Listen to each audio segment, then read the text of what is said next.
Welcome to a special, a breaking edition of Remap Radio, whatever this is, wherever you're listening to it, wherever you're maybe even watching it, I don't know. We're doing this mainly because a lot of news happened today, and first it was really interesting news about game prices and the future of the industry, and then it was really jaw-droppingly catastrophic news about the state of games journalism in North America, or what is left of it at this point.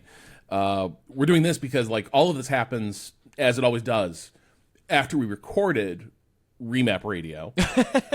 And so there would be a bit of dissonance where people are listening to us talk tomorrow when the podcast comes out as scheduled, and none of the stuff about, like, Giant Bomb or Polygon or like game prices is in there. And also, this is just stuff that hits us right where we live, and we want to talk about it. A lot of our colleagues, friends, people we've read for years, places we've worked, are all in the jackpot today, and it's a really grim time in games journalism. And I feel like that's all we have in games journalism sometimes is grim times. But yeah, Patrick, where do we start? Weirdly, on some level, it's like, what's the most important to the games industry is like talking about Xbox game prices going up and what's happening there and the hardware sales go. But like, I really genuinely can't like start anywhere. But like, originally I'd be what's happening at Giant Bomb personally, my experience there, having been a part of that website, but the sale of Polygon to a company called Valnet. I think we are witnessing in real time the collapse of our traditional understanding of institutional games media. I think it's going away. I don't think it's coming back. And I don't think that is I don't think I'm being like apocalyptic. Like, these jobs aren't coming back. These websites in the form that you've enjoyed them aren't coming back. And there are pluses and minuses to the way that video games media is changing. I'm cognizant of the change to video, the rise of influencer culture, and there are just different ways that different audiences engage with how they figure out whether they like video games and how they want to watch them and how they want to enjoy them outside of playing them themselves. But the collapse, like the Polygon didn't just get sold. They got sold to a bunch of vultures, and then they laid literally off. The worst people in the world.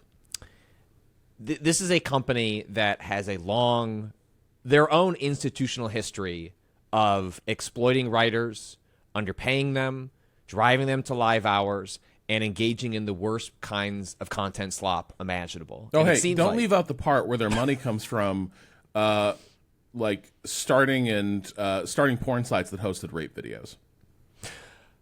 Great, didn't know that part. I did see at some point. So I saw at some point like the history of the Valnet guy and like his rise through the porn industry. Didn't know that particular little detail, but thank you for filling it in and making this even more fucking dire. Yeah, like at some point there's a story to be read about like what the fuck was going on in Montreal in like the mid 2000s, that like every like new media dirtbag operation sort of slithers out of that ether. But yeah, no, if you go to the Valnet wiki, one of the first things that comes up is like the origins of Valnet are the friends and the Yusuf brothers who started Brazzers and then Pornhub. And I mostly know of like Pornhub's malfeasance through reporting that our friend and former colleague at Vice, now over 404 Media, Sam Cole, did about the fact that there was this like notorious series called Girls Do Porn that were effectively videos of sexual assaults. And Pornhub, remember, at this time had been cultivating this like really friendly, like sort of left-leaning, sex-positive identity. But then they were sort of like hosting and promoting, like this was a huge porn channel of these videos of women who'd been sort of like literally like lured, trafficked into these situations and then assaulted on film. And their response was like, we don't give a shit. And Sam's reporting on it was like instrumental in bringing that to light and bringing enough pressure there where like all those videos were taken down and disappeared from various porn sites. But like you reveal who you are when you are told, hey, your porn business is hosting videos of sexual assault and like making money from that, and even promoting other businesses that are basically doing that as a practice. And they didn't do shit until like the water got hot enough for them. So in a weird way, like the origins of the money that allowed them to build this empire are like utterly rancid. And then also they are known as just running like the worst sorts of content mills like imaginable. Like the people who contribute to like, why can't I find anything good or interesting or helpful about fucking anything that I want to look up? These dudes. Yes, I think the sort of definitive piece on this came earlier in the year from the Wrap. Valnet Blues, how online porn pioneer Hassan Yusuf built a digital media sweatshop. I think it's worth just reading a couple paragraphs from this story. Hassan Yusuf is the classic rags to riches story. Born in Quebec, Canada, to immigrant Lebanese parents, he climbed his way to vast wealth by building a digital empire, first in porn, now in entertainment news. The founder and CEO of Valnet, based in Montreal, owns Screen Rant, Collider, MovieWeb, and the comic book news site CBR, which, according to the company, collectively drives 260 million page views every month. In the past decade, Valnet has scooped up most of the independently owned fan-facing news sites and is constantly seeking to acquire more, regularly sending pitch emails to independent content owners to buy them out and add traffic to its online juggernaut. And then the rest of the piece goes into like the rabid exploitation that then occurs to the writers that work on Valnet acquisitions, which increasingly are not the people that started there or defined these places enough to be acquired. It is often, desperate writers hoping to make a dime, like writing online and getting exploited in the process. And now you can add Polygon to that list. The vast majority, I don't know if we can say the entirety of Polygon's editorial has been dismantled and laid off, but Chris Grant, the EIC, not Chris Grant. Chris Grant is the publisher. Chris Plant. Apologies. Chris Plant, the longtime EIC of Polygon, is gone all the way down. Nicole Carpenter, basically anyone whose work you've enjoyed there's a decent shot that they have lost their jobs as a result of this. And it came about ongoing contract negotiations with the company for their union. Vox Media is already a unionized publication. They were pioneering in that regard alongside places like Gawker. And so for this to come on May Day and in the midst of a contract negotiation, and it's not like you just sold them. Like in the podcast people are going to hear on Remap Radio, we crack some jokes about Ziff Davis. How have we arrived at the place where Ziff Davis would have been a more hospitable, safe haven for the editors? The funny thing is we would have complained about that because we wouldn't have known the alternative was Valnet. Valnet is truly one of the most despicable and upsetting places that this could end up with. And the idea that this is what Vox Media thought was the right home for Polygon, knowing full well, whether it was explicitly communicated or is just a result of Valnet's business practices, they are just going to gut this place and lay off all of these people unceremoniously from the top to the bottom. Is just, I'd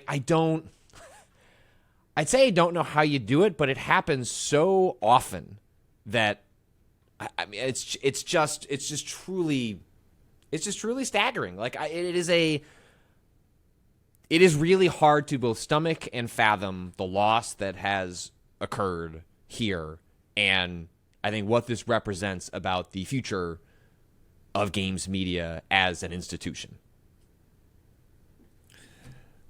Yeah, you shouldn't be surprised at anything because nobody thinks they're safe at this point. And yet, if there was a place I was complacent about, it was probably Polygon. Polygon's going to be around. That's institutional. Like when we use that word, like that was kind of exhibit A, right? Probably more than any of the others. I think with IGN has like sort of downsized in some ways and scaled back its operations. I don't think GameSpot is what it was. We'll get to that in a minute, but I don't think GameSpot is what it was in the 90s and early 2000s in terms of like where it sits in the industry. They found a way to pivot to like, hey, okay, guides, SC, like they found a way to modify. Like they started as like the premier editorial like outlet, like hired all sorts of people from all sorts of different outlets, like hey, we're making the best in class video game publication from scratch, and did something akin to that to many years, like regardless of how you felt about the editorial output of Polygon in its early years. Like it was a kind of a no, like I mean I still remember that opening video of theirs that they had that was pretty cheesy, but like it was like it was kind of audacious. It was really flashy and like so far away from those days, but they seem to manage to pivot to, we're still going to be a big institutional website that does guides, but also employs a lot of thoughtful critics and writers, reporters. And I think when we use institution, part of what I mean by that is, look, I'm very proud of what we have built at Remap. We can't take on like any of these. Like we're not a life trap for these writers, reporters. These institutions means that you have an infrastructure in place to house and pay a lot of people. That is what is going away, and that feels like is never coming back. Well, in particular, like one of the people I think of, like work we just can't do. Like one of the best people we've worked with. We worked with them over at Vice. Nicole Carpenter is a world-class reporter. Does a lot of like investigative journalism, deep features, etc. That work also requires the existence. Most of that work requires the existence of like a legal team to backstop it. Just because like if someone decides to be a pain in the ass about like something you wrote, you need to be able to have a legal team that will at least respond to like nuisance suits and things like that. Which means like that type of work immediately sort of explodes in cost. Now you can have someone like, hey, you can write features for us, but like they kind of got to be good vibes features, like things that you can't even imagine someone be that pissed about. And so like a site like Polygon, like the risk is kind of distributed where you're going to have people doing investigative features and that sort of thing, and that will also be supported to some extent by like a ton of the guides writing, the pop culture coverage that is like happening across the site. That all those things kind of go together and allow like the institution to exist. Now, one of the things that happens across media is executives get in there like and look at it and are like, well, these parts make money and these parts don't. Ergo, we should I went to business school. What if we reduced cost and increased revenue from here, and that'd be more money, right? And then they give themselves raises. And the thing about like a site like that is like there's a couple components of that. Polygon benefited enormously, all outlets do, from having like prestigious reporting and like the capacity to do best in class reporting, coverage, journalism.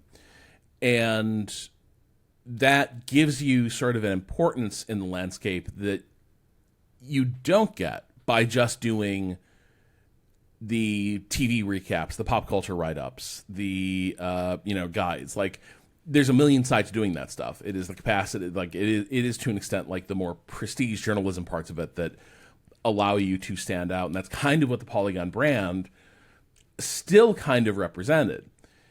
That's kind of shit canned overnight. Like, yes, as you said, like I don't know that I found anyone who I know who is still there. According to a reporter at Kotaku,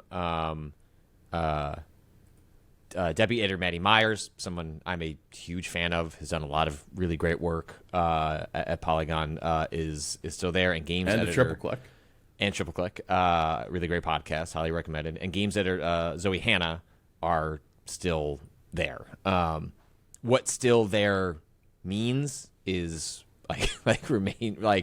remains to be seen, but I think the point still stands that like it feels like they looked at the org chart and hit select all, and just like the only reason it wasn't everybody is like, well, you still need somebody to like in a world of AI slop and things like that, you still need, at least for now, like a person to oversee that stuff. And so it seems like they've kept a couple people around to guide whatever is the future. And the thing about it being an institution is, like, yes, it is possible to get paid to do games reporting. I think we have, Steven Totil over at GameFile, like that has been successful. He's been able to turn that into a full-time job. But games reporting in and of itself, like, is not necessarily a profitable endeavor. And the reason publications include reporting, like, it puts you on bad terms with the game companies. Like, they don't like when you like report early on layoffs. They don't like when you report about work conditions within their studios. They'd prefer none of that stuff comes out. And so, can you just write about our release trailer?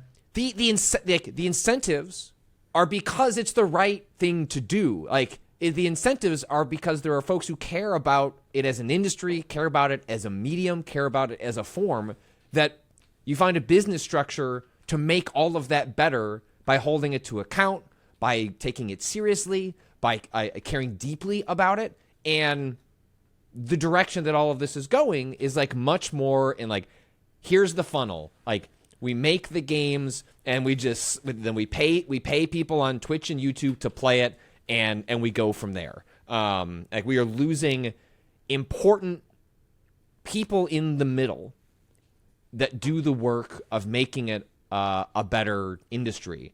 And better industry for who, I guess, is the question, right? And it's just, it remains unclear to me who is going to do that work. But part of the reason even that work functions is due to a collective pressure and effort that oversight is happening at all. Why does a Phil Spencer talk to anybody? Like, because there's an expectation that he should talk to people. If suddenly you remove, which has already happened, like the amount of executive interviews, the amount of insight we get into process has already been like totally covered over in recent years, really in the last decade. The moment you like take away anyone that would apply that pressure, care, or insight, the industry becomes more insular. We learn less about it, and it is not held reasonably to account in the public sphere. And sure, there's going to be lots of really thoughtful people that talk about games, care about games. I think for me, like, maybe this is a little bit just me and my own background. I actually think video game criticism has a decent chance of carrying on pretty well. It's not in a form I care for. I'm just a writer by trade. I like reading words. I like the way that words express how I feel. But there's a lot of really thoughtful stuff happening on YouTube in particular, and people doing all sorts of like really interesting critiques and observations on video games. But the reporting part, it feels like that is all just completely falling apart. And I don't think that will be saved by YouTube. I don't see a ton of that work happening there. No, and I don't know if this is confirmed, but like I see some people talking about did Charlie Hall over Polygon get laid off? That would be my expectation that he did. He did, and he's very important to tabletop reporting. And that's where I was going. Is like, there's big publishers, they don't want us to cover the news. They don't want outlets to don't bother us with stuff we'd rather not talk about. But also there is the broader concern of discoverability that does affect a lot of publishers and developers. Like, how do we find people who give a shit about our games? And the other thing institutions sort of let you do is they have people who are like, you know what, this is my niche. We've written about this before on the site. We've talked about it on the website. But like, you look at back in the day, there'd be like your Sims coverage guy. There might be like multiple people covering like RPGs, like specifically dedicated just to that genre. And that's kind of fallen away. But Polygon is one of the few places that did like maintain sort of like subject matter expertise in their newsroom. And so, yeah, like some publishers are, will not really feel the loss of a place like Polygon. But a lot of developers, a lot of people make more specialist products, will immediately feel the loss of someone like Charlie Hall. Oh, like, he's the only person who gave a shit about, like, we send these press releases out, nobody would even, like, talk about this. They wouldn't write it up. But, like, Charlie would make time for you. When that's lost, like, that there goes an important channel to sort of like find your audience, because like Charlie is tapped into a space and writes for an audience that is also like wants to be engaged with that space. That link in the chain gets broken down. And I don't know, like when we're talking about the future of all this, and this will come up a bit with, I'm sure, the Giant Bomb stuff as well, but like, so I don't think YouTube will easily take the place of some of that specialty coverage either. I think there are specialty channels for everything, right? Like some of the best like milsim stuff is happening on YouTube, but I think it's going to remain like an obstacle for a lot of places working in niche genres to sort of go and speak to their people now that increasingly there's no one in media who is tapped into that. As far as the models that support that kind of work, I just don't know that there are many. So, like very selfishly, like I look at a moment like this, and you can't help but be keenly aware. I can't look at a moment like this and feign optimism about like, but things go so well with listener and reader supported media that like this is going to be a net good for the industry, because like think of all the great outlets that are going to come out of this. One, we already talked about like certain types of work just require a degree of scale and institutional support that become very hard to do on a sort of cash and carry subscription basis. But also, it remains kind of unknown what is the overall appetite for this type of media. Like, at what point are you just saturated?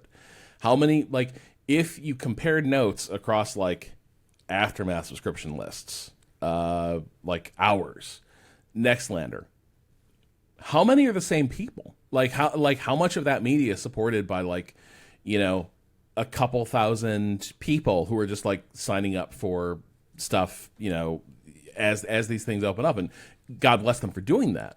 But kind of everyone knows, like, a lot of the people who are like engaged with games media on that level, it's kind of the same people, and it's uncertain as this happens. Does the pie grow? Especially because the one thing, and this is what really worries me out when you say layoffs like this. The nature of an institution is that it doesn't necessarily become personality-led. And a lot of the people who do the important work there are not personalities in that way. They're not public-facing. I sort of like fell backwards into it because I joined Waypoint. You sort of stumbled into it with Giant Bomb, and that has saved our asses, because it has meant that when we got laid off, that made some news, and we had an audience that was very quick to be like, we'll support you guys, whatever you guys are doing, we'll be there. Support as individuals. Yes. Like, we can name check, and hopefully, people listening, watching this can name check writers they like at Polygon, but many of these folks do incredible, valuable work, but don't have the name recognition where they can then turn around and turn that into, if not a profitable, but at least like a rent-paying endeavor on a crowdfunding platform like a Patreon. And that shouldn't be the requirement of doing good work, but increasingly it has become the requirement to do the work in this space, is to be a personality and to like balance that out against the stuff that like makes you happy or what got you into the work in the first place. Yeah, and to an extent, it's just at odds with doing that kind of journalism. Part of the personality stuff is it tends to be like long-form, time-consuming content, and that is just not going to be time you're going to have doing shoe leather reporting, or really detailed, like demanding games reviews that you're not like, I'm going to go hop on a podcast and then do a stream and for 9 hours this week covering this stuff.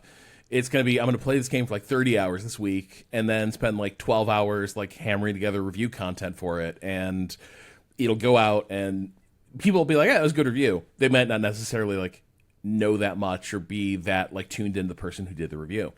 And so when you see things like this, one is like some people I'm sure will be just fine because they will have an audience that's ready to be like, hey, fuck Valnet, fuck Polygon, like, we're here for you. Some people will not be in that boat and are going to not be able to sort of lean on that sort of social capital to keep them afloat. And yes, it is unknown as to broadly how many people are out there who are like looking to subscribe to a like video games website. I hope it's tons of people, right? Like I hope tons of Polygon readers are like, well, this sucks, and they will immediately notice that, like, hey, did Polygon just basically die and become shitty overnight? Hopefully they'll notice that and immediately like sort of start looking for places to subscribe and support the writers they followed before. I hope it goes that way, but we kind of don't know, and there's always a little anxiety of like how many outlets can this market support. And I don't necessarily mean that from the standpoint of like if a bunch of outlets start up, Remap will be under pressure and like we won't be doing so well. I more mean how viable is it for more outlets to start up and get the critical mass needed to support staff and like give people like good, comfortable stability, especially because we are already seeing this in our subscriptions. And it's coming up increasingly in like when we in stream chat, Discord, etc. People are getting laid off because we elected the worst person in history, and he immediately like shot the economy in the knees. And it is starting to ripple outwards. And so like this is all happening at a moment where people are, for completely unfortunate and totally understandable reasons, people are looking at like, how can I cut recurring costs right now? What can I bring down? In the ages old battle between video game content subscriptions and eggs are going to win. We've always known it came down to this. Well, that's sort of where these other two stories that like got us thinking like we somehow have to hop on and do something about this, even though this didn't happen while we were recording Remap Radio, was simultaneously we don't really know what's happening at Giant Bomb, so I feel almost an impulse to pull some punches on what is happening over there until it is all laid out explicitly. But what we know right now is that there appear to be changes being pressed down on their current owner, fandom, the current staff of Giant Bomb, which includes like Mike Minotti, Dan Reichert, Jeff Grubb, and like the current era of that group of people seem to be at odds with some of those changes that are coming. There have been streams by folks like Dan Reichert that went up and then were deleted. People I think are trying to get their feelings out, but without the actual specifics in what's happening there, maybe that's something we'll have more clarity on in the next week or so. I do think this moment of Polygon and what you just mentioned about the expansion of these independent publications, personality versus like kind of like nose to the grind work, and then what do you do while you're still at one of these legacy publications that gets sold to one of these kind of like vulture firms? Like, how do you survive? Like the impulse, or what I've heard from various folks over there when I've just like informally asked at different things where I run into them is like, how are things? Like, we're fine now, which is often the case. That's how you and I felt for many, many years, like operating Waypoint over at Vice was, you know what? I'm not leaving. They got to lay me off because it's going to happen eventually. I would say at least like 2 years of our time there was like, you owe me severance now. Yes. I mean, we talked in very realistic terms of like, well, this isn't great. I'm frustrated.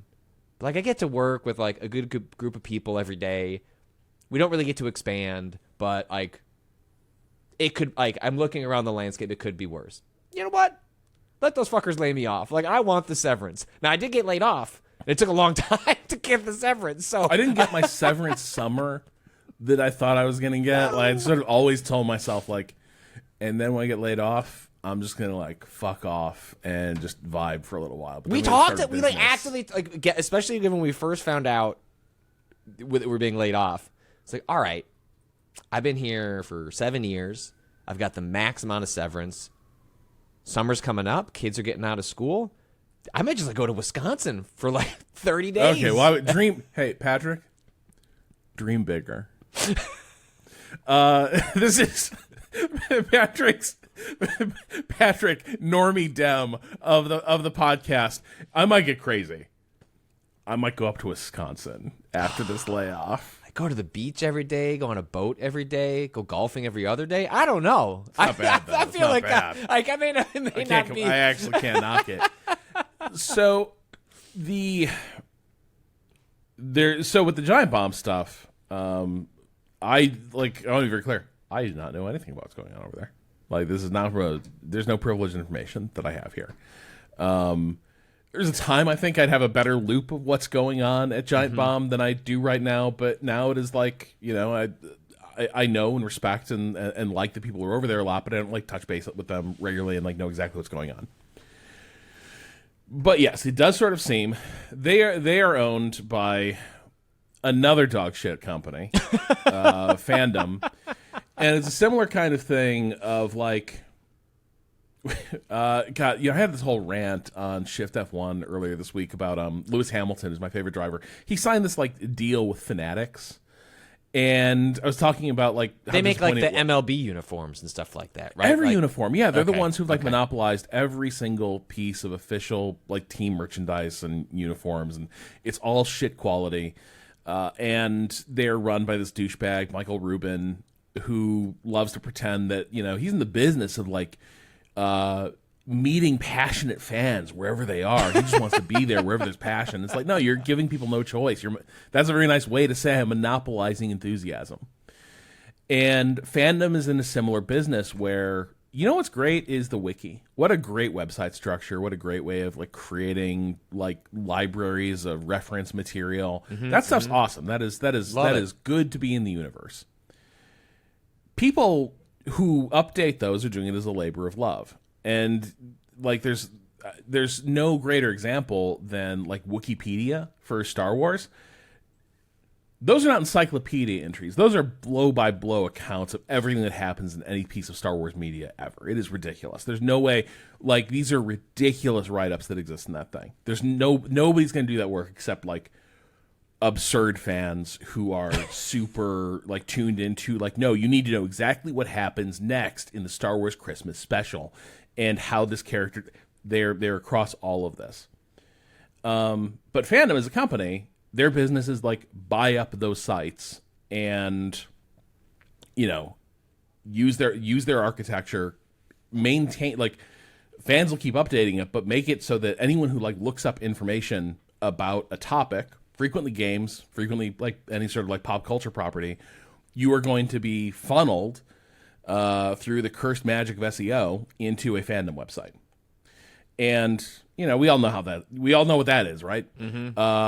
If your browser doesn't crash on contact with that website, then you'll probably accidentally click on like 2 or 3 different pop-up ads before you like realize that this wiki, because these sites are so shit, a lot of them really aren't well maintained at all. So you're like on the wrong wiki, and you got to go somewhere else to find out where like a place that like Fandom hasn't shit all over it.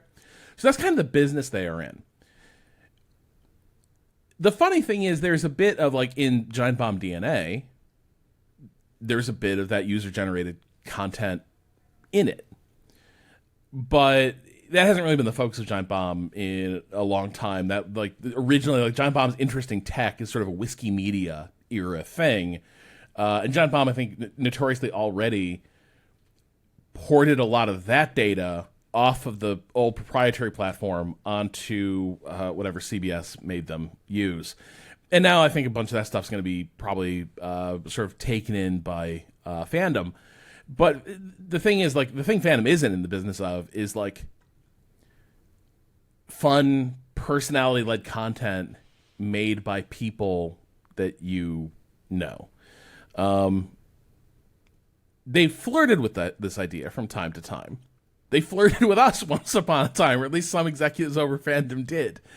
But no, that was what sort of the idea that Vice was going to buy Giant Bomb That was the CBS era. That was pre Yeah. fandom. Like I don't think that's public knowledge. I think we put like that was serious talks occurred. It didn't happen. But was something that. Oh no. I'm talking about. There was also a thing we were talking about Fandom? various ways we could exit Vice, and if someone could bankroll that. Yeah. Oh yes. Right, Yeah, there was. Right. But these reservations were kind of the showstopper. We were sort of looking at it like I've forgotten all the different permutations. there were so many. There were so many different ways of like how can we get off the ship. And each time it was like, you know what? I'm just going to wait till the water like just claims me, and then I'm going to take my severance. But so. Like fandom has, I think, at times flirted with being, maybe we should lean into like having an editorial voice. But like in general, it's kind of a website that like leans on user generated content and controlling like SEO rich resources for things that people are going to search and look up pretty frequently. And I'll tell you, the coming like tidal wave of AI slop is super exciting news for places like Fandom and Valnet. And so it kind of seems like Giant Bomb, GameSpot, sold by CBS to Fandom. They're just not, they don't do stuff that is like necessarily of core interest to Fandom. Again, that's the institutional care. Why do you do good work that is not explicitly the most profitable endeavor? Because you think it's worth doing. And increasingly in the media landscape, through a squeeze that is due to really starts with you stop being able to sell ads in newspapers, right? So Facebook squeezes the ad market, and like all of this are subsequent consequences from Google and Facebook like monopolizing, taking over the ad market, and then a bunch of terrible decisions made by terrible people like in the wake of that. And it is, just as an aside, my understanding is that do not fall. There are many problems in media. It is difficult to make money running a website. My understanding is that a place like Polygon was profitable. It was not like these mass layoffs are not happening because, wow, out of the generosity of our hearts, we've been paying these people to do good work that we like, but we just can't make enough money to keep doing it. Like that is just fundamentally not the case. And so even as there is intense anxiety over the financial difficulties of running a media company in 2025, and you could just swap that number out for something else for the last 10 years, don't fall into the trap that the C-suite wants you to swallow. Well, also they're going to fire you anyway. They're gonna that's what I mean. Polygon was profitable enough to be sold to a slop company, and then they laid off like all the fat, which is like the good people that made it into something worth selling in the first place, so you could just fill it with shit. A thing I often return to in a lot of contexts is remember like the third episode of Band of Brothers? It follows that one guy Blythe, who's like he's the one who sort of gets separated from Easy Company on the night of the drop, but like he's scared, right? He like hid out from the Germans for like 2 days, and eventually he admits to Captain Spears that like he just hid out in a foxhole. He didn't do anything for the first days of the invasion. Hey, should we just watch Band of Brothers someday, like episode by episode, and just do like a podcast, like, and then we just watch Masters of the Air, and it'd be like dadcore fucking disaster. But Greyhound, you just keep going. But Captain Spears comes up and he's like, we're all scared, Blythe, but that's because like we all still have hope. But there is no hope. And once you accept that, the sooner you can function like a soldier should. And it's kind of a ridiculous line, but it is kind of like the notion that anything you can do in negotiation or about like the future of your career is going to like change the fortunes of like what's going to happen to you personally with like the C-suite. That is not in the cards. You can have a management friendly contract. You can clean house and end up with a labor friendly contract. They're gonna fuck you over pretty much no matter what. Like as soon as it becomes convenient, and so you might as well just like go maximum now, because it is not like concessions will be rewarded or that you're going to get much stability out of that. This Valnet thing feels so much like someone with buckets of ill-gotten cash showed up and bought off Vox, right? This wasn't we care about this brand, we're going to carefully place it with someone who's going to take care of it. It's a profitable website. This was entirely just that's a really nice payday to sell all these people down the river. And we will pocket the proceeds of the brand they built with their work, and they're going to get fired, like, day of acquisition. That's it. So, like, that's just, like, where these things go. It kind of doesn't matter if you're profitable. And also, a lot of these companies will kind of resent the complications that come with an independent editorial voice being there. And do not underestimate the element of ego in all this. I think we've seen, there's a piece going around about the tech CEO group chat that started cooking during COVID. And do you not see stories about this? No, but I just saw there's the writer or the creator of Succession has a movie coming out on HBO called Mountainhead that is like 4 tech CEOs like all going up to this like ski lodge by themselves as like some mass unrest begins to occur. And so that like immediately came to mind as you mentioned, like a group, like tech CEO group chat. No, I somehow missed the tech CEO group chat. So like there's this piece basically about it's just the New York Magazine piece. The group chat is where the tech elites drive one another mad by John Herman. Yeah. And like it's a ton of VC types. It's like the Mark Andreessen cabal.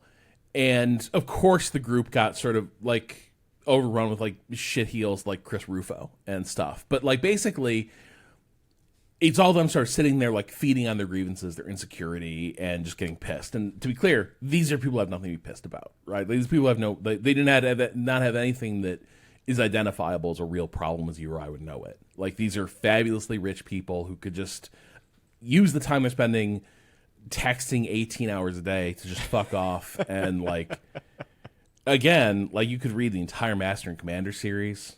You could just like, you watch so much TV. You could start like infinite podcasts. You could support infinite podcasts. Be like, I want you to do so much. But instead they're like, you know what? We need to destroy the woke mind virus.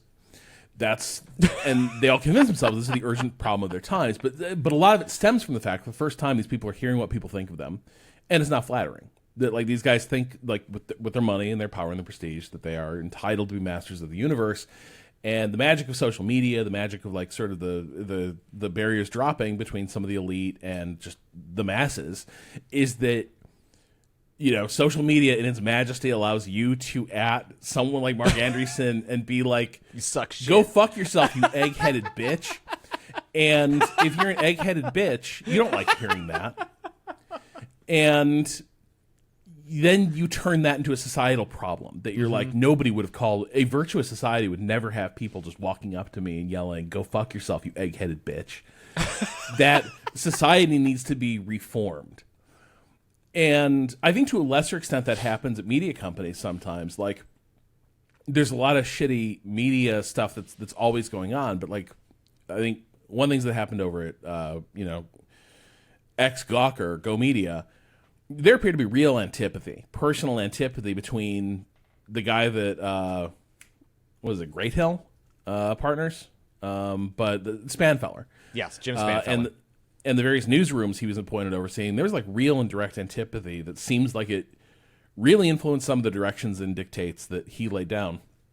Not necessarily because they were good for the sites, they were sort of patently not, but it was a way to sort of bring the boot down on people that, you know, someone in his position did not feel they had any right to speak to him that way. And I think a similar thing happens in a lot of these places where the independence, the prickliness of like big personalities, strong independent editorial voice, that's anathema to like anonymous CEO types who really think it should be hyper hierarchical. And your job is to like shut the fuck up and make me money because I'm giving you all this money. You know, that comes with a measure of like respect and obedience. And so I think that that sort of boils in the background of a lot of these disputes that break up where you're like, well, that doesn't make financial sense. It's not always finances. It can make emotional sense to the people who control the money. And they will sort of let that inform their decisions. So yeah, it kind of looks like things at Giant Bomb. You have the ownership and the ownership doesn't have a real stake in the type of work that Giant Bomb or GameSpot do. Some of what we're seeing indicates there may not be a great rapport between those sides of the operation. If there's any rapport at all, it might just be anonymous execs somewhere distant making these calls. Well, another thing, I don't know why they're so eager to get rid of remote work, because it's cheaper. Well, not just that. Back in the day, if you're doing these kind of layoffs, you're announcing that at the town hall. You got to think about whether you can make the door. No joke. Of course you love work from home. You can tell 100 people you were fucking them over. And they can't jack you call up. Ended. Yeah. Yeah, what? You want to be in the office with these people? Are you kidding? No, you don't. Anyway, point is, things do not seem like they're going well over there. There have been a couple times where it looks like, is Giant Bomb dead? We experienced that when I was there. I mean, Jeff Gerstmann over at Blue Sky, I worked with when I during my time at Giant Bomb, and is now independent himself. This is something that we struggled with a lot, especially at CBS. Quote, this is from his Blue Sky account. There was a very funny / tragic period where the sales team didn't know how to sell podcasts, but also wouldn't let us sign a deal with an external podcast ad network because that would take away their opportunities for commissions, which they weren't getting because they weren't selling the podcast. And that sort of, we don't know what to do with what we bought, was immediate the first time that, when we got bought by CBS, and the only reason we sold was because Whiskey Media, the people who put the money in, they wanted some money, and they wanted to get out. And so the properties got sold off individually. And I remember when we got to CBS, they put us on the same floor as GameSpot. And I think just sort of they didn't give us places to sit. Not in that there weren't places to sit, but it wasn't like we walked in and it was and here's the Giant Bomb area. There's well, this is the floor where GameSpot works. There's a bunch of empty stuff. We're going to knock down some walls and break down the barriers between GameSpot and Giant Bomb. And I remember the thought from Jeff and Ryan Davis being, there was a spot over in the corner really far from everyone that was sort of hard to get to and around the corner from the bathrooms, but you wouldn't keep going. It was what if we just hide over here? And so that when you came to work and did your job, you didn't actually have to look anyone in the eyes that were in the C-suite. You just were over here and didn't have to interact with them, because it was so clear early on they didn't really know what they were buying. They weren't going to really know what to do with us. And our best chance of survival, especially early on, was just to sort of hide over here and build out some rooms with some audio and video equipment and see what happened. And that defined a lot of that early time under CBS was oh, we don't think they're going to lay us off, but it doesn't seem like they understand what they bought or what to do with us. And that was certainly the case all the way through my time with Giant Bomb. It was a lot of, we can show you numbers that show you were successful. Shh. Isn't the whole reason you bought us was so you can make this go brrr? And they could not make it go brrr. And that was a constant struggle over the course of, and that's even with they owned GameSpot. CBS bought Giant Bomb on purpose. That's about as good faith as you get for an acquisition like that, and it still went pretty far awry because they could never quite figure out how to monetize something that people loved quite a bit. Do you want to make one last point? Yeah. So the last thing I'd say about this is I'm realizing comparatively how gently we were handled during our exit. Our firing was somewhat unceremonious, yes, but we were again given. Were we laid off by accident because somebody misinterpreted an org chart? Very possibly. Very possibly. In fact, increasingly likely that is why we lost our jobs. And yet, that is somehow a funny part of our tale. Because it allowed us, everyone felt so embarrassed by it that we were given most people laid off alongside us were fired effectively immediately. We were given a month to conclude our worldly affairs advice, and then we worked through terms for our exit. We got to take a lot of the business sort of intact out and go with God. You have our blessing. Do your thing. You just can't use any of your old stuff. You can't use any of your old brands. not the biggest thing in the world. You're allowed to have a lot of continuity. It doesn't have to go that way. And in some of these things where I see like there's a bit more hostility brewing, it probably won't go that way. And this past week, like, I don't know where things stand, but I noticed it. Like, I've shown you this guy's videos. Caleb Dennison over at Digital Trends. He was like their big AV reviewer on YouTube, and was kind of their whole YouTube channel for a number of years. He left the company really suddenly and started his own YouTube channel, which always kind of seemed like the next move for a guy like that, right? Like, Sure.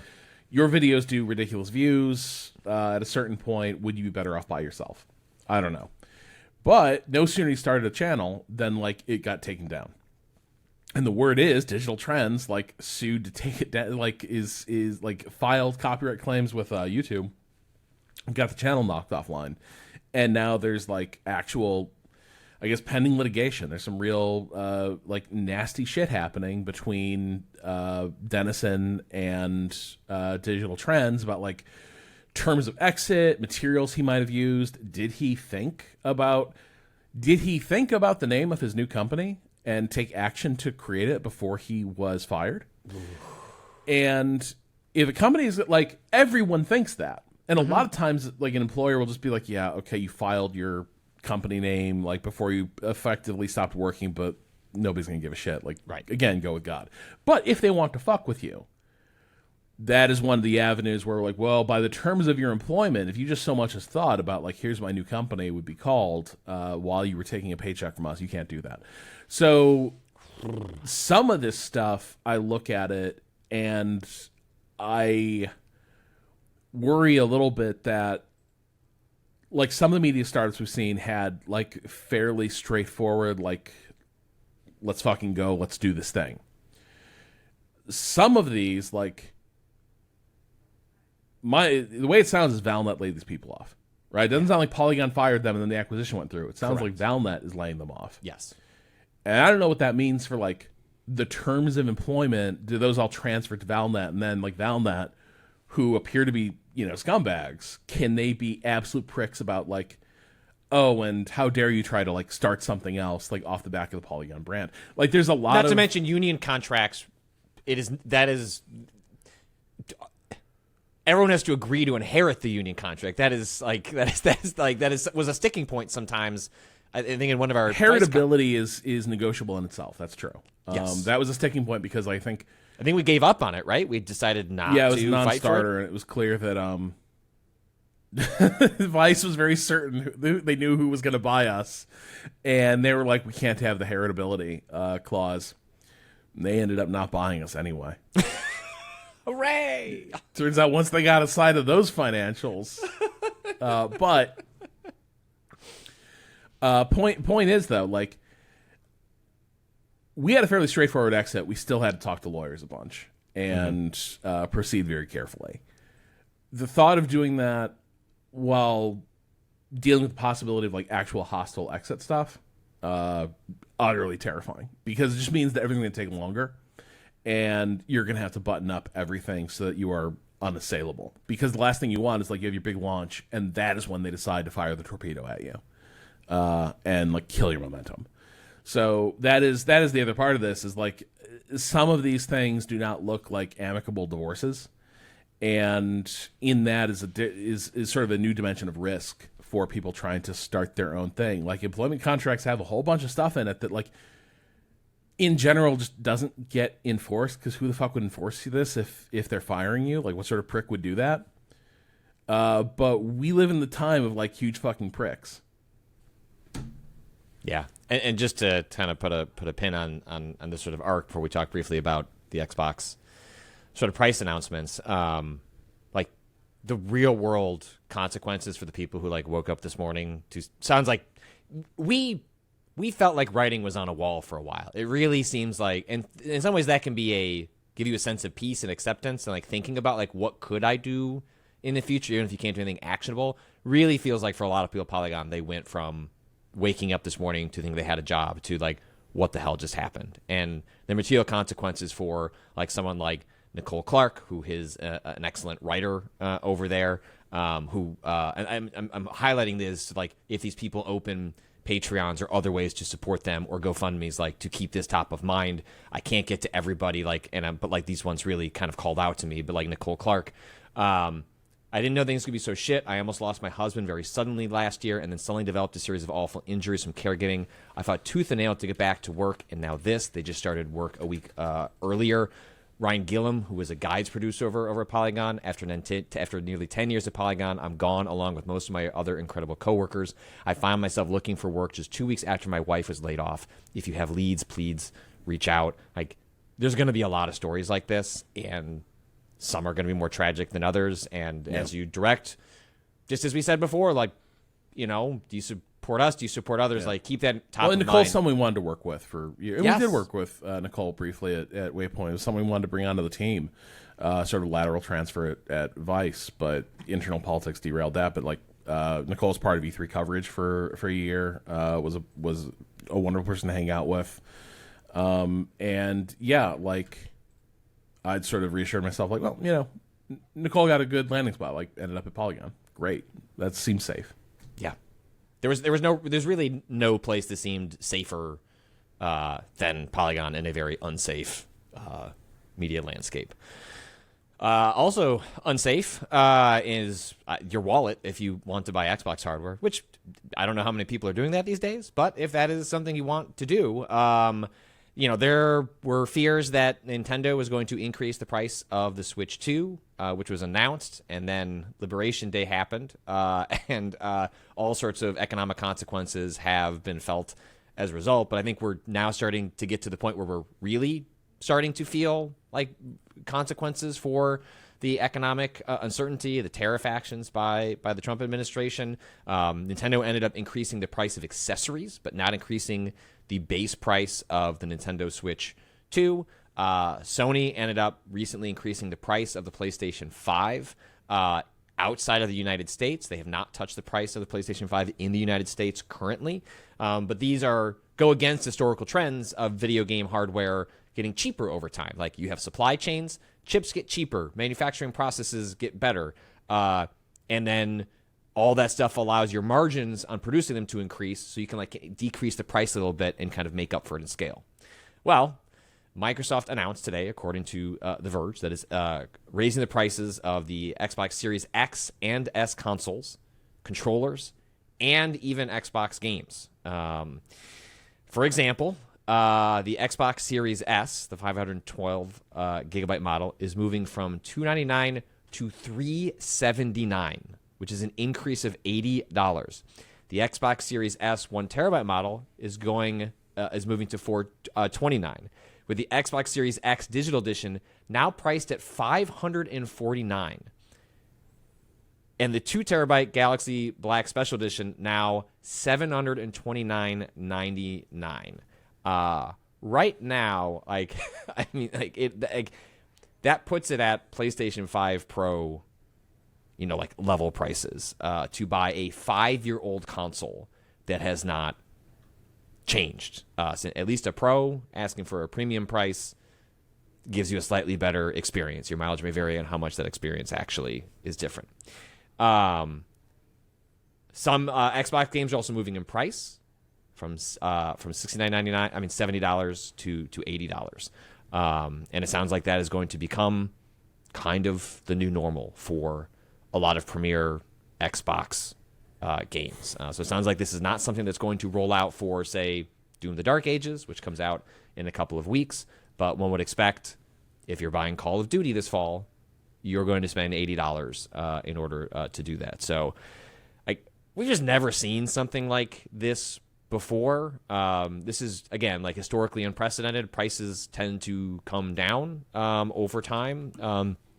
But this isn't just like the Switch 2 accessories were like, a couple dollars. Like, going from $300 to $380 is, I don't even know what you're supposed to do with that information. And also, this is stuff that isn't selling well. Right. Like, Xbox lost this generation really, really badly. And the closest parallel, I think, is like PS3 era Sony. After that launch, where it was like, except there, I think you'd argue, warts and all, is a pretty cool piece of hardware. It was just a bastard to develop for, but it was like pretty cool. It was also like wildly expensive, and Sony was like, we have to figure out how we can bring the price down on this. We had like we were way overconfident about what the market would tolerate for this. We have to bring the price down. That became like that was their mission for like the first 2 years of that thing's life. Is like, this isn't going well. We got to change this. For Xbox, just like have stuff that isn't selling particularly well, and be like, well, price is going up. That is a wild place to end up, because it is like, it's just kind of pointing the car at the cliff and like flooring it, right? It's there's no way this is good news for like the volume of Xbox business. Well, it almost strikes you as, it's like we often look at Nintendo and say, well, they probably can get away with testing price sensitivity because of like brand loyalty, like the fandom surrounding Nintendo. They can test that because Nintendo's kind of unlike anything else in video games. Xbox, as it's gone to Xbox Anywhere, a publisher on every platform, there's less of a personal association with Xbox, and it's a different sort of indifference to price sensitivity, but it's like in the other direction, which is, it feels a little bit like Microsoft being like, look, not many of you fuckers are buying Xboxes, but the ones that are going to, like, is the $80 really going to be a difference? Like, you really think, like, if you really want the Series X, like, is the $80 going to be the thing that stops you? It's like, so it's like, if we're losing out in volume, we might as well make it up in cost. I just don't. It seems like it's just going to cause a cratering of the business, especially with like, it could just be like, okay, the boxes aren't selling super well. We need to increase margins on those because, it's bad. They're just sitting in warehouses. You know what I mean? It's like, how many of these are they even making these days?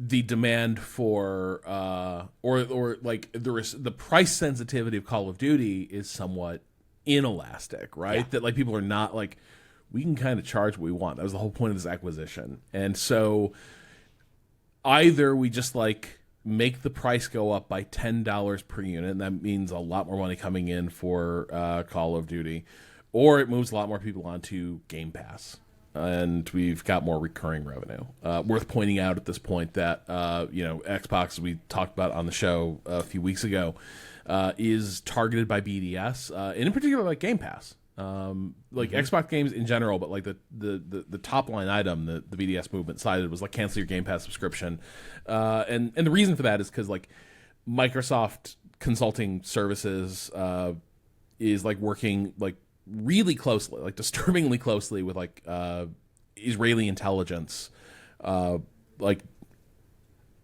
and that touches on like targeting operations in Gaza, right? Like when we're talking about like the way Israel has like massacred tons of Palestinian journalists sort of documenting war crimes. The reason they're hitting these people in particular is because they can find them. And one of the ways they're able to do that is like sifting tremendous amounts of data in very, very quickly. And Microsoft is in the business of sifting tremendous amounts of data very, very quickly, and have been happy to take contracts, not just with the Israeli government, like specifically with the intelligence units doing this work. So, and like Azure sales are up. You know what I mean? Like their cloud business, where a lot of this runs through, like through the roof for that and many other reasons. Again, like there's lots of money for shitheels out there in the world, but like that becomes relevant here because it sort of seems like it's very clear that they see the path forward for Xbox being kind of what we theorized it might be when the big Activision Blizzard acquisition was being discussed. We really want the crown jewels. We really want Call of Duty. We really want to have that be a thing that we sort of control.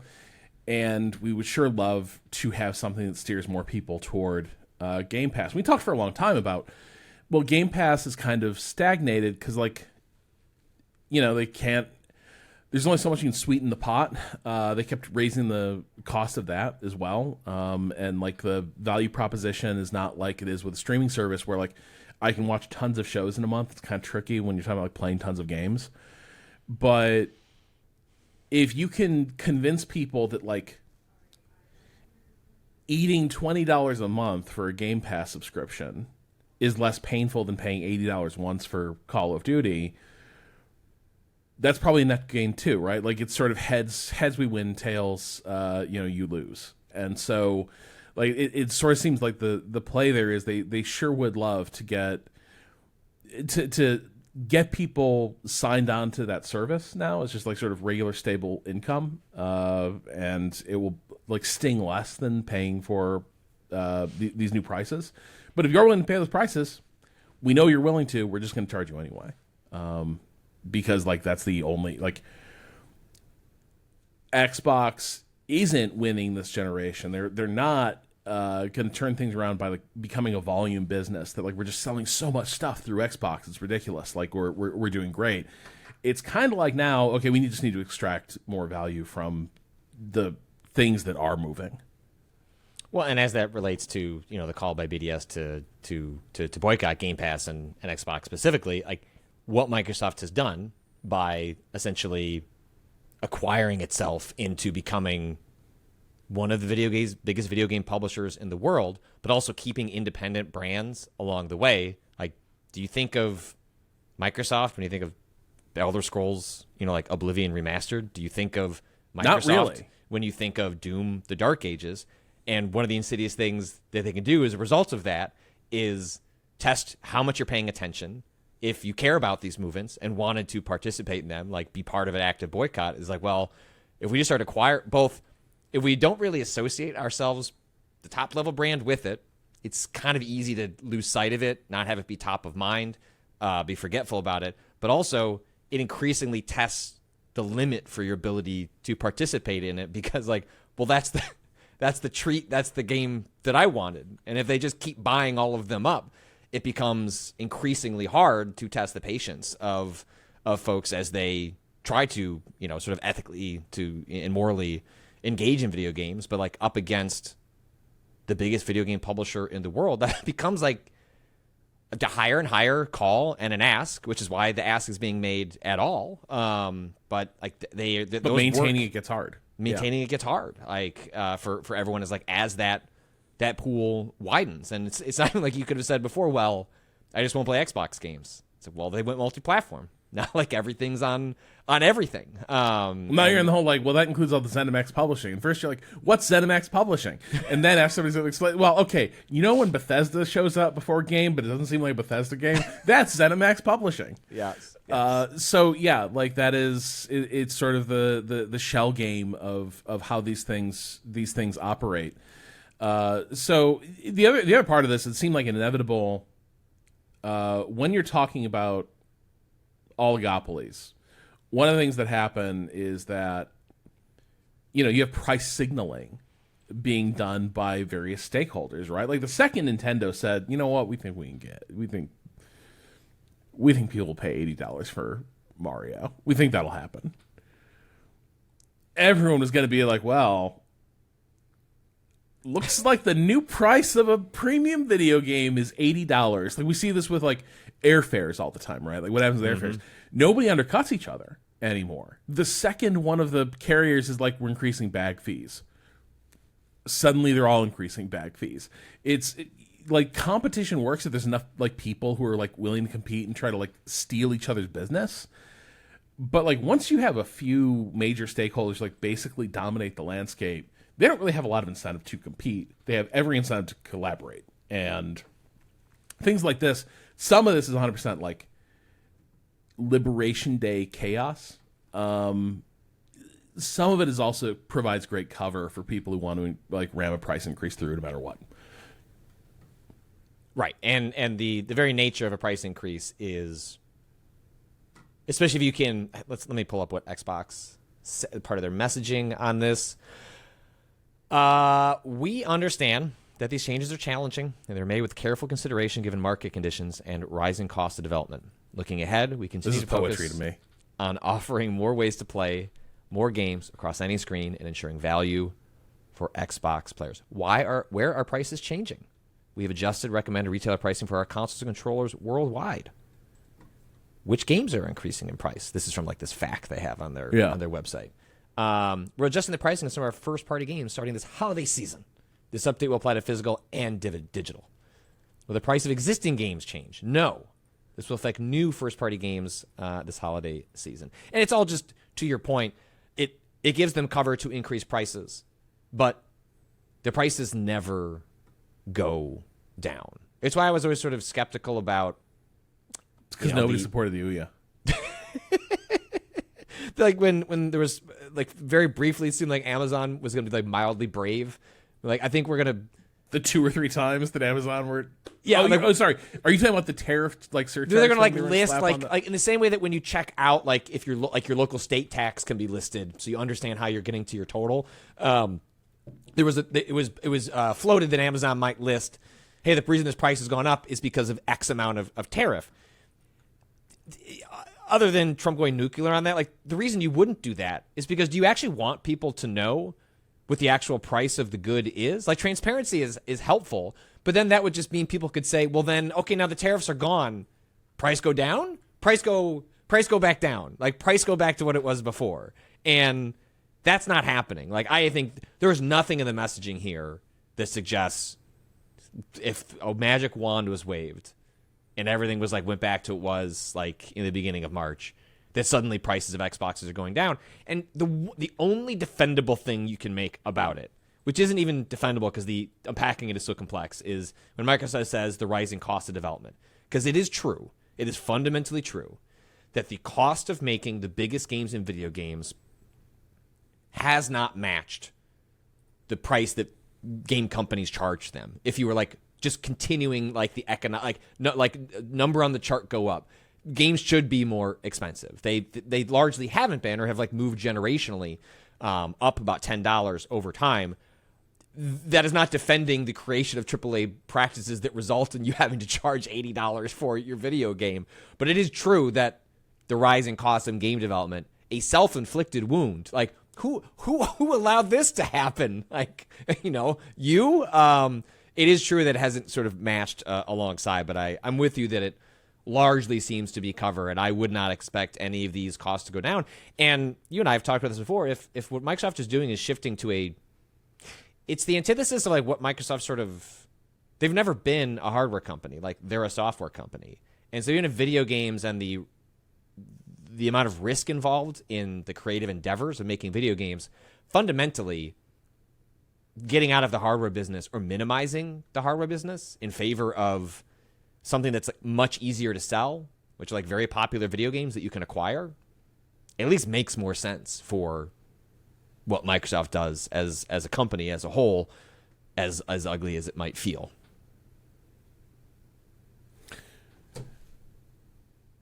If only there was going to be a games media around to cover all these developments in the coming months. Right. I mean, people made the dark joke of like, well, I saw the news that Polygon was going under. Where do I go to read about it? Like even Kotaku, like Carolyn over there. I'm not sure if you saw this. Carolyn mentioned one of the changes that's happened over there over time. If anything, GeoMedia, they actively work to obfuscate and erase whatever talent they had. At Kotaku, for instance, we've lost most front-page bylines in recent years, and we're outright told we couldn't do our own individual personal lists of the year's best games with names in our headlines, among other things.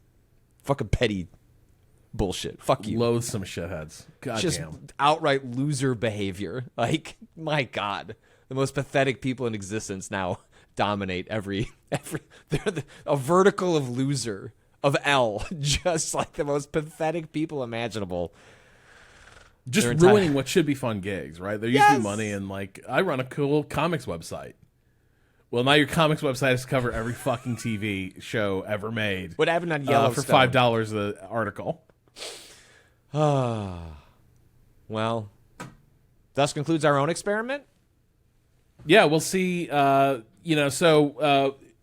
we're putting this out. So we're using a program that I've used a bunch with, Shift F1, sort of experimentally here, also as a way to back up the podcast. But yeah, who knows if this becomes a regular thing? There's not going to be, God willing, there's not going to be news like this on a regular basis. So there will be less call to be like, we need to have something up about this week. But it seemed like a decent moment where we wanted to say something right now as the stuff is happening. And maybe we'll learn more. We'll look like huge assholes in a couple hours. And that'll be fun too. And we'll be like, we should never do that again. But either way, we're tossing it on the podcast feed. Kato is going to be producing that from our local dedicated tracks. If this thing ends up on YouTube, that's going to be pulled from Riverside itself, which Kato has highlighted. Like the recording quality is undeniably like a little more compromised via Riverside, but it's a lot more like a fire and forget in terms of exporting and getting it ready for YouTube without it being a whole like literal production to have to manage. So we'll see how it goes. Hopefully people get some value out of this. If not, at least Patrick and I got to have sort of a quick group therapy session about like the worst day in games media since the One Apocalypse. It feels like, yeah. And it's just hard to imagine it getting better. So this was valuable. And if you value these conversations, what we do, you can also support us. We are an independent outlet, making it work on our own. You can go to remapradio.com/sign up and support what we're doing as well.